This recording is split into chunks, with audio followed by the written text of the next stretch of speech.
Hi, everyone, and welcome to another Pink Nest podcast. I'm having Riannon with me today. She's a founder and CEO of Lem-uhn, an award-winning B Corp, feel-good PR agency. I love that description. That she built after experiencing burnout in really her early career. She at just age of 24. I think this is remarkable. The reason for it is that she could not find a place that prioritized well-being, and she just created one. How amazing is that? Welcome, Riannon, to my podcast. Thank you. Really excited to be here, Nika. Thank you. Let's just dive right in. I usually start at the childhood, and I would like to hear how was Riannon as a child. And do you think that your environment shaped you in a way that the person you are today? Very good question. I think I was a little bit as a child kind of had that entrepreneur nature because I was always kind of trying to create business ideas, or I wanted to record videos for people at some point. I created a fashion magazine when I was younger, even though I have no clue about fashion. But yeah, I'd say so. My parents, I think they've always been in kind of traditional employed jobs. So when I said to them, oh, I'm going to start a PR agency and quit my job, they were like, oh, that's a not very safe thing to do. But yeah, I guess those early experiences of kind of wanting to do something a bit entrepreneurial did lead me to become an entrepreneur later in life. But I don't think it was one of those things that I'd ever think I would do. I think, especially growing up, wasn't a lot of women in business examples that I saw. So it didn't really seem like the type of job I could do. And I kind of ended up falling into it like lots of us founders do. And tell us a little bit more, what drew initially you to PR? Maybe somebody doesn't even know what PR is. So if you can explain a little bit, Of what do you course. do at your agency? And also, just how did you end up there? Yeah, so PR is all about crafting your perception in the press. Most of it is by growing your brand awareness so you can get into the press, like TV, radio, magazines, podcasts, anywhere there's media basically, and you earn your place there by creating an interesting story that fits into the news agenda and then having those journalist contacts. PR, I think it was one of those things I hadn't really heard about. Lots of people haven't heard about PR, but my sister and her wife, they both worked in marketing, and they said, why don't you try PR? They think it would be good for my skill set. And it was a little bit different to what they were doing anyway. So I went for an interview while I was still at university and got the job and kind of fell into it like lots of other people. But I really love PR because I think there's no 2 days that are the same. I think it's quite a salesy role in that you are convincing journalists to write about this story. You have to be very on the news and be able to react and jump on things very quickly.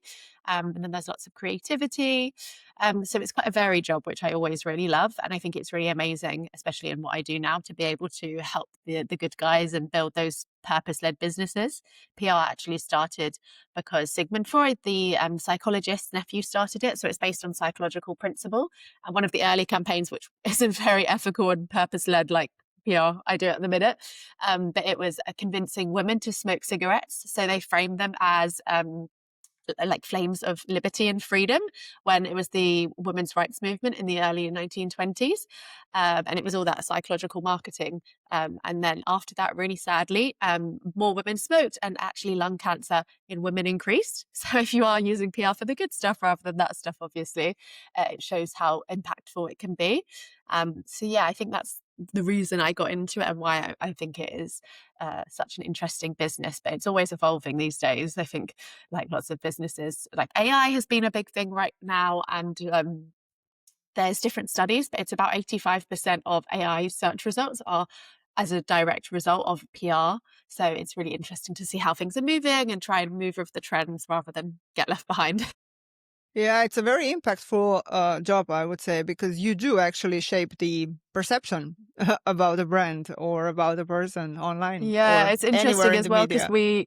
we know the news so well, and sometimes you'll see a news story and someone will say, "Oh my God, that's happening," or "Those two people are in a relationship," and I'm always like, "Oh no, that's PR, definitely."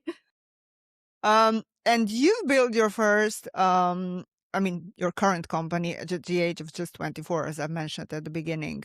What happened? It was not the most pleasant thing, but it is pleasant now. So Yeah. Like you were talking about earlier, I've got a podcast, Lemonade Leaders, and it's all about those moments where you take life's lemons and make lemonade. And it was kind of inspired because I did that myself. So yeah, I was working in the PR industry. I've always worked for big global agencies, and it can be quite a crazy industry. 91% of PR professionals struggle with their mental health each year, which is a huge number. And it was the pandemic, and lots of my colleagues had been put on furlough. So those of us that were left were working crazy hours and had huge stress loads. At the worst of it, I was even kind of having panic attacks, and I'm quite good at managing stress and like balancing lots of things. Obviously, I ran a business, so it really does show that it was the kind of extreme level of pressure at that point. And someone at the time suggested me, why don't you try and do it on your own, which seemed a bit crazy to me. As I said, I've, hadn't seen many women creating businesses, and it's not really the normal thing to do, especially when you're young. But I was kind of at my wit's end, and I needed to change my job. So I thought, let's give it a go. And it was that early few months, and I would just kind of cold email companies and things, that, especially those ones that I'd seen on social media, and then they got back and wanted to work with me. So what grew from kind of an idea and seeing if this could work grew into a business that it's now 4.5 years later, which is crazy. I always think time flies so quickly. But I guess it was that first leap to actually give it a go and see if people would be interested in working with me. And yeah, it did. I think people were really interested in that purpose-led businesses. I think ethical businesses want to work with ethical people as well. So we have different policies in place, for example, for our employees, like a work from anywhere policy for up to 45 days a year. We have a menstrual policy, so flexible working, and up to 5 days a year off specifically for severe menopause and period pains, and after pregnancy loss as well. We have flexible hours, wellness days, so all of these things basically to create a happier environment, because my big ethos and belief is that happier employees are going to deliver better work for clients as well. And so far it seems to be working, and people seem to really like that ethos. And I think that's why they want to work with us.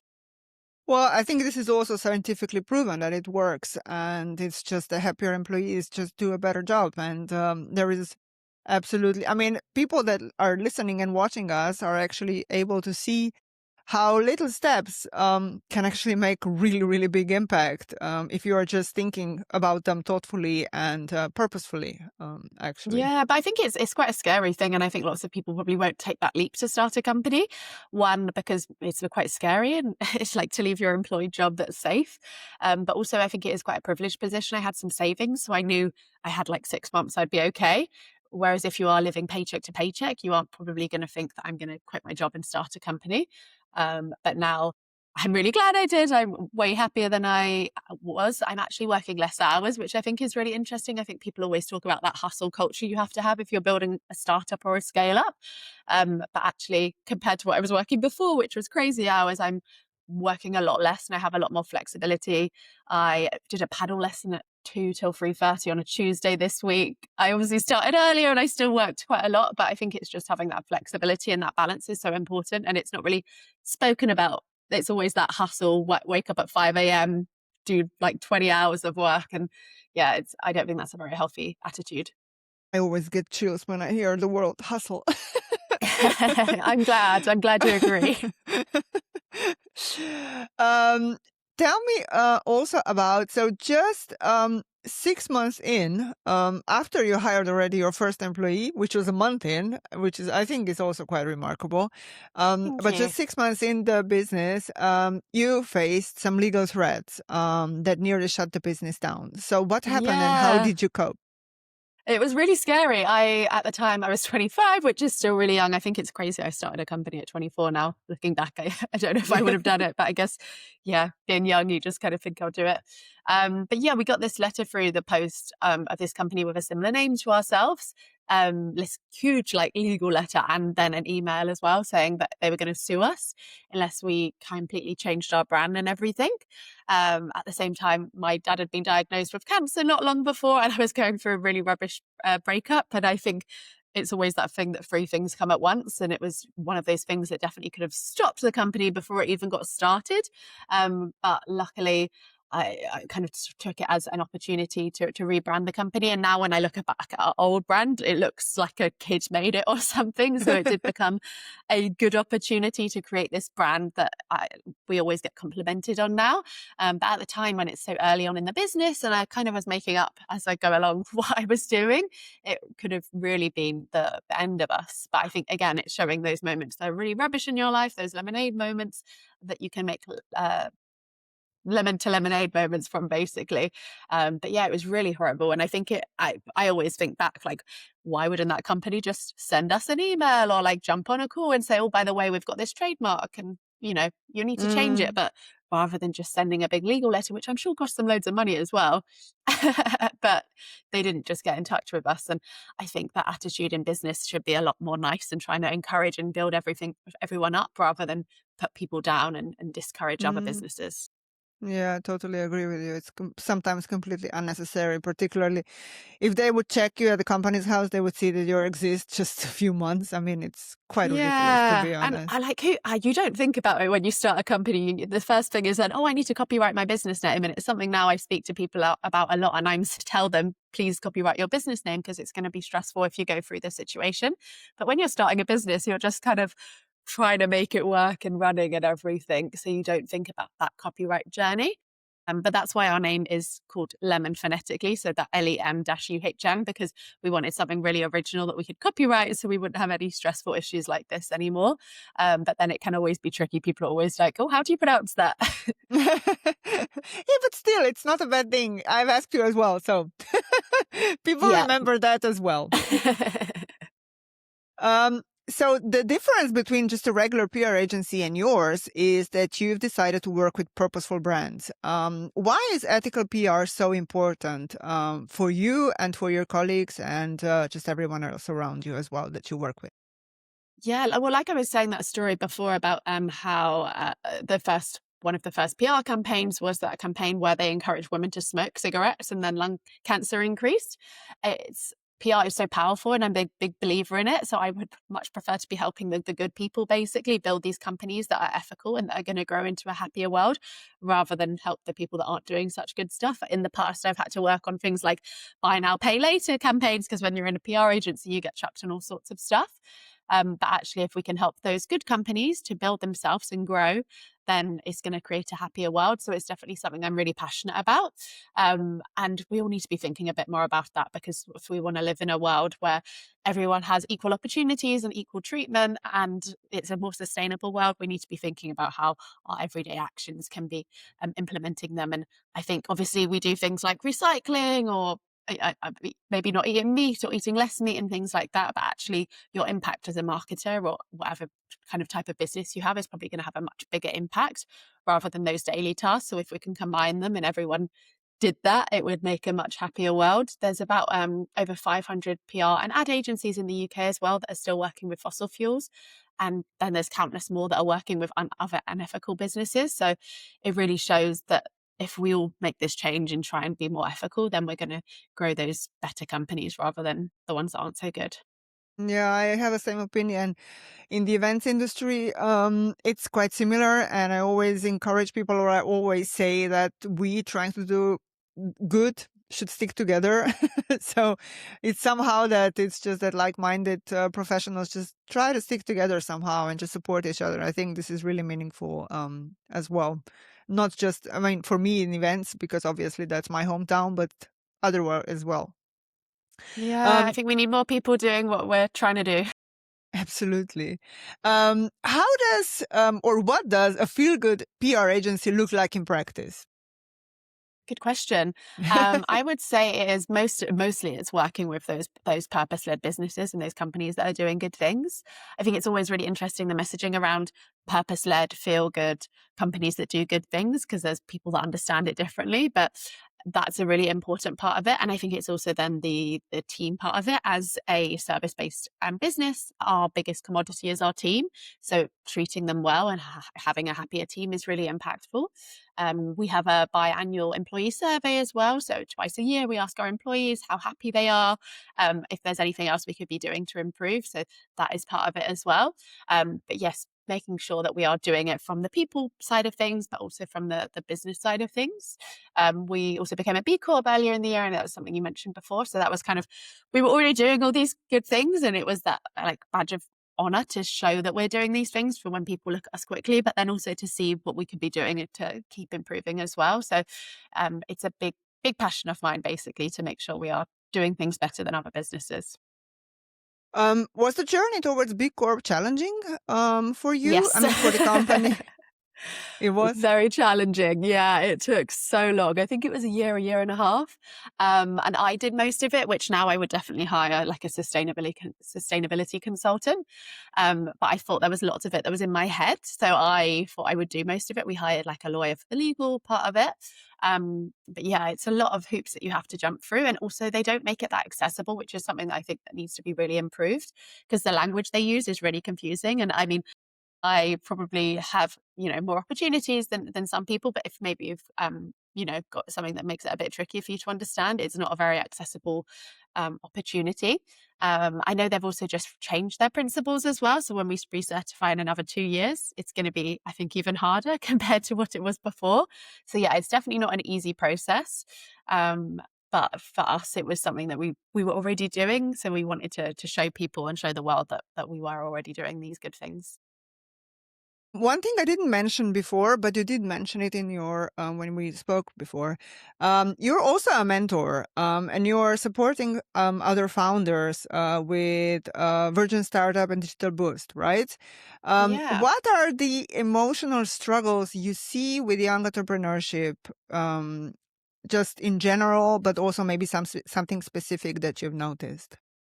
Yeah, I think, well, I speak to lots of people about their marketing and PR. I think when I first became a mentor, I think they thought it was just going to be the PR side of things, but I get people coming to me about all sorts of things from business strategy and marketing and PR. But I think the thing that comes up time and time again, and I'm really grateful that actually I do have that marketing background, is that people have come from a completely different background and they have no knowledge of marketing. And then marketing is such a big part of your business. I would say you can have a great product or a great business, but actually like 75-80% of the journey is to be able to market your business. So just understanding, kind of a basic understanding, is a big part of it, and which I don't think lots of companies do have. So that, I'd say, is a big challenge that I see, and that there maybe needs to be more opportunities for learning and understanding the marketing side of the business as well. And then I think it is lots of people that have had difficult years. I don't think it's the easiest time to be building a business. I was at an event for founders recently. Lots of people were telling me that they've just about like broken even this year. So it's a tricky environment as well, especially when we found in the past few years, this year not so much, but when there would be announcement like there's not going to be as much growth in the economy, we'd see like our revenue go lower. And then when there was positive announcements, it would go higher, which is always great for us because it's really showing the power of PR and the media, but it's not great when you run a business. So I think it is a really tricky time to be building a business, and you definitely have to be really tenacious.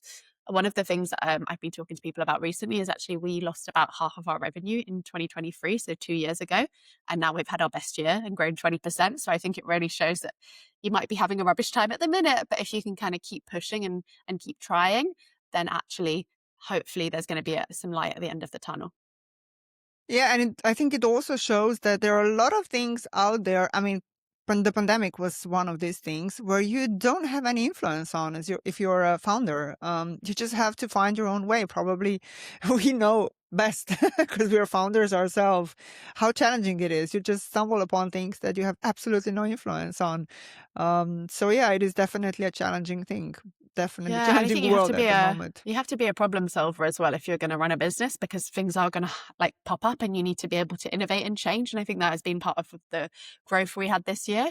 In PR, there's not usually that many PR projects, and it's not something we did because it can be quite tricky if you do like a project, let's say over 2 months, and then something happens in the news agenda.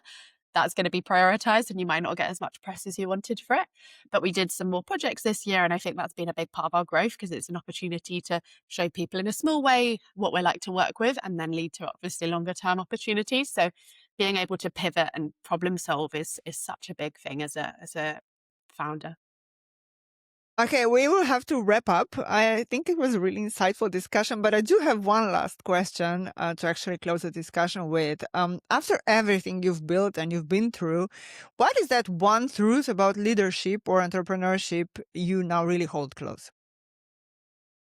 I think it's that balance. I think, like we were talking about earlier, I think people say that you have to hustle all the time and really stress yourself out and burn out. But I am a big believer that actually it's important to have balance in your life and not work all the hours. I have like over 8 hours sleep per night every day. I have time to Me work too. out and exercise.